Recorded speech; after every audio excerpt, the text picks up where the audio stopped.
Président, mes chers collègues, il y a quelques jours, à nouveau, un incident grave a immobilisé tout le trafic ferroviaire depuis et à destination de la gare Saint-Lazare, paralysant la circulation en Normandie.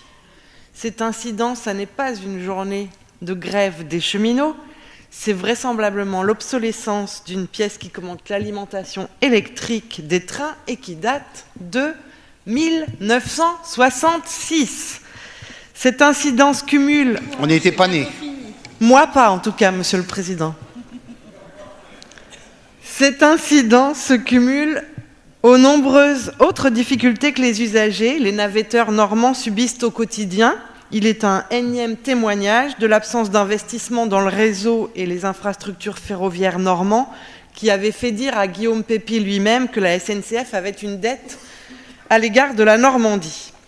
La réforme qui vient d'être adoptée au Parlement, réforme que vous soutenez, voire que vous voulez devancer, est-elle de nature à répondre à cette situation? Pas du tout, au contraire.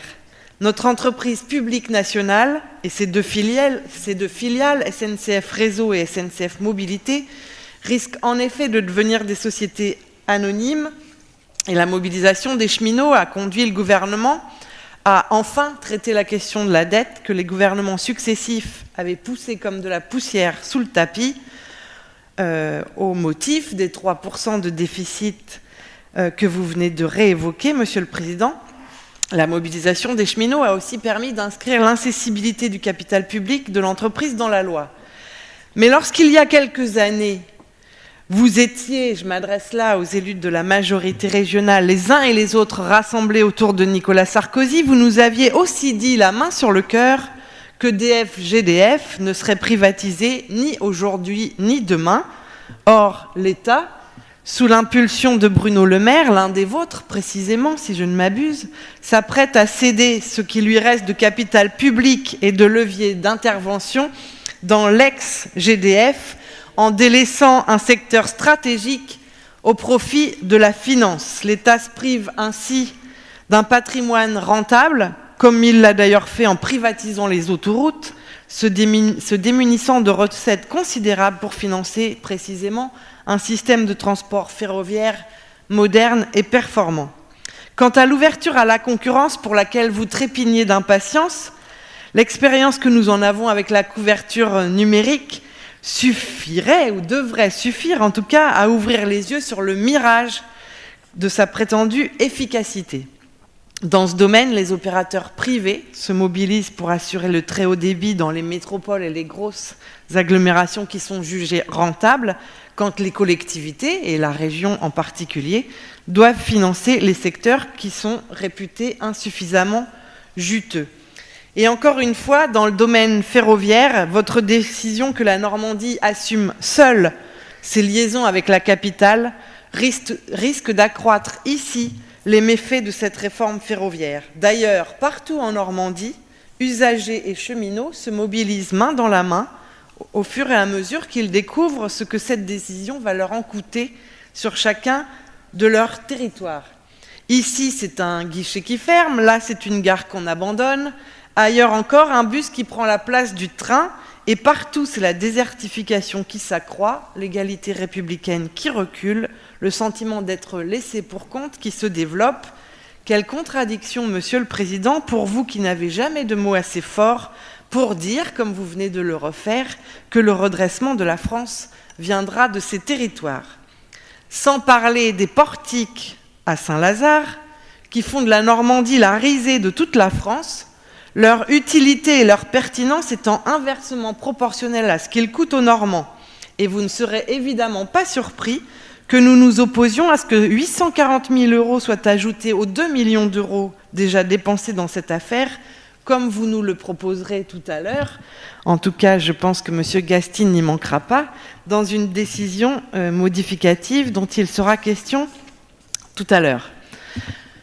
L'autre sujet que je souhaite aborder dans cette intervention, si vous me le permettez, c'est celui de la santé qui préoccupe les Normands au plus haut point. Nous avons déjà eu l'occasion d'en débattre longuement, notamment lors de la précédente assemblée plénière, et je me réjouis qu'en cohérence, vous nous proposiez aujourd'hui d'émettre un avis négatif sur le projet régional de santé bâti par l'ARS. Mais je crois qu'il faut aller un peu plus loin désormais, ne plus se contenter de protester contre des décisions qui abîment la Normandie, qui accentuent elles aussi la désertification, qui compliquent l'égal accès de tous à la santé. Je pense bien évidemment aux fermetures de la maternité de Bernay ou de services de Smur. Il faut aller un peu plus loin et prendre l'initiative, me semble-t-il, et notre collectivité régionale en a toute légitimité, pour exiger un plan de rattrapage pour la Normandie en matière de santé auprès de l'État. Il s'agit en effet d'une compétence régalienne, aller un peu plus loin aussi en jouant le rôle qui nous revient. Je pense notamment au développement des formations sanitaires qui nous incombent, et je réitère ici notre proposition d'augmenter de 50% au cours du mandat le nombre de places dans les formations sanitaires, à l'image de ce que vous avez initié sur l'apprentissage. Au terme d'un combat extrêmement difficile qui a conduit plusieurs d'entre eux à mettre leur santé et leur vie en danger, les personnels du centre hospitalier du Rouvray ont gagné 30 postes et la création de 2 unités, une pour la prise en charge spécifique des adolescents, l'autre à destination des détenus. Je crois qu'il faut prendre appui sur cette mobilisation et cette victoire pour que d'autres services, d'autres établissements qui souffrent tout autant puissent eux aussi gagner des moyens d'assumer leur mission. C'est tout particulièrement vrai dans le secteur de la psychiatrie, qui est un secteur qui est complètement à reconstruire, comme nous le disent à nouveau aujourd'hui les personnels mobilisés de Pierre Janet ici au Havre. C'est un secteur qui a été sacrifié ces dernières années et qui connaît des besoins en constante augmentation du fait notamment de la crise sociale qui génère et qui développe les souffrances humaines. Il doit par ailleurs faire face, ce secteur de la psychiatrie, à de nouveaux enjeux, autant de raisons qui justifient à nos yeux non seulement que l'on mette un coup d'arrêt aux fermetures et aux regroupements de services à l'œuvre, mais aussi que l'on exige des postes en nombre suffisant et des unités adaptées au public qu'elles accueillent. Notre collectivité s'honorerait à faire entendre sa voix en ce sens. Cette voix, vous la faites entendre, Monsieur le Président, et je dirais presque à juste titre, en refusant la contractualisation financière avec l'État qui entend imposer des choix budgétaires aux 319, je crois, plus grandes collectivités, au mépris du principe de libre administration de ces collectivités et dans un mouvement de recentralisation tout à fait antidémocratique. Mais vous le faites en réclamant encore plus d'austérité au sein des services publics nationaux, garant pourtant de l'égalité républicaine et d'un aménagement équilibré du territoire. Vous le faites en invitant à encore plus de diminution de la dépense publique, alors que ce qui nous coûte un pognon de dingue, ce ne sont pas les services publics qui sont souvent à l'os, tellement on les a dégraissés, mais l'allègement de l'impôt de solidarité sur la fortune, la flat tax, ou encore la suppression de l'exit tax qu'a annoncé récemment le président de la République. Vous le faites en acceptant et en participant même au dépeçage de l'État et de son rôle de stratège, de sa mission républicaine. Dire que l'État assume mal son rôle est une chose, et nous pouvons nous rejoindre sur ce plan. Mais utiliser cette défaillance pour promouvoir encore plus de libéralisation, encore plus d'austérité et d'accroissement des inégalités entre les territoires en est une autre, et pour notre part, nous n'emprunterons évidemment pas ce chemin. Quelle contradiction d'ailleurs, là encore, entre les arguments que vous développez à juste titre pour vous inquiéter du recul du maillage territorial des centres de formation des apprentis, liés aux mesures gouvernementales que vous venez de rappeler, et votre silence, voire votre coopération zélée, alors que le même recul est à l'œuvre concernant le maillage des centres d'information et d'orientation qui sont eux aussi mobilisés et qui souhaitent aujourd'hui nous rencontrer. Plus étonnant, et j'en conclurai par là, vous dénoncez une recentralisation de la part de l'État alors que vous la pratiquez vous-même au sein de la Normandie.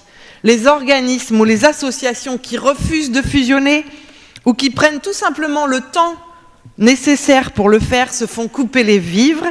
Ceux qui souhaitent poursuivre leur action dans la proximité territoriale voient leurs moyens d'agir diminuer ou disparaître. Ceux qui font rayonner la Normandie sur un territoire particulier se font sanctionner. Je pense, puisque nous sommes aujourd'hui au Havre, au festival Le Polar à la plage, qui a fait couler beaucoup d'encre noire. Bref, Votre credo, c'est un peu « faites ce que je dis, mais pas ce que je fais », avec le risque d'être de plus en plus incompris, de susciter de plus en plus de mécontentement, y compris au sein de vos propres rangs, et au final, d'affaiblir la Normandie. Je vous remercie.